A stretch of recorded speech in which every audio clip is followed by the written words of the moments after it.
Muling bumalik si Pangulong Rodrigo Roa Duterte sa Tacloban City para pangunahan ang inaugurasyon ng isa pang rehabilitation housing site na ipinangako sa mga biktima ng Bagyong Yolanda noong 2013. At sa kanyang talumpati, nagbabalang Pangulo sa mga opisyal at empleyado ng pamahalaan na gawin na mabuti ang kanilang trabaho. Ma-report si Sweden Velado sa pamamagitan ng telepono. Sweden?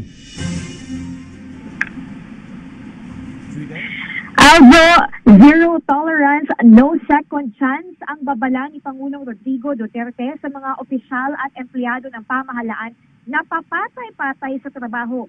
Sinabi ito ni Pangulong Rodrigo Duterte matapos ihayag ang pagkadismaya dahil sa 3 taong pagkaantala ng konstruksyon sa nakaraang administrasyon ng pabahay para sa mga biktima ng Bagyong Yolanda.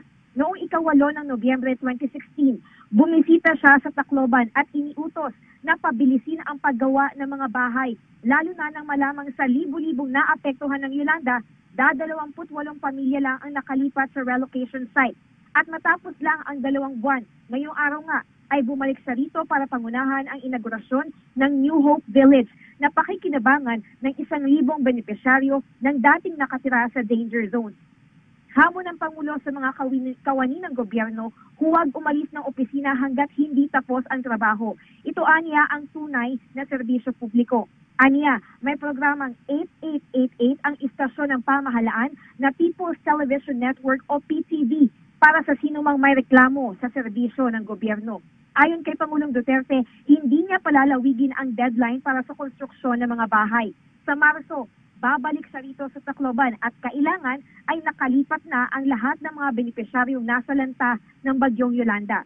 Samantala, bago nagsimula ang seremonya, pinangunahan nila Cabinet Secretary June Evasco, NHA General Manager Marcelino Escalada at Bishop Paul Du ng Archdiocese of Palo ang pagbabasba sa housing marker ng New Hope Village.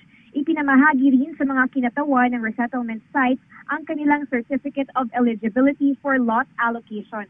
Habang kabilang naman sa mga dumalo sa seremonya ang mga kalihim ng DSWD, DPWH, DTI, NHA, DA at NIA. Lagpas 100 pulis naman ang mga idineploy sa daan patungong resettlement site para mapanatili ang kaayusan at seguridad sa naganap na programa kanina. Yan naman po ang latest mula po rito sa Tacloban City para sa PTV News, Sweden Velado. Maraming salamat, Sweden Velado.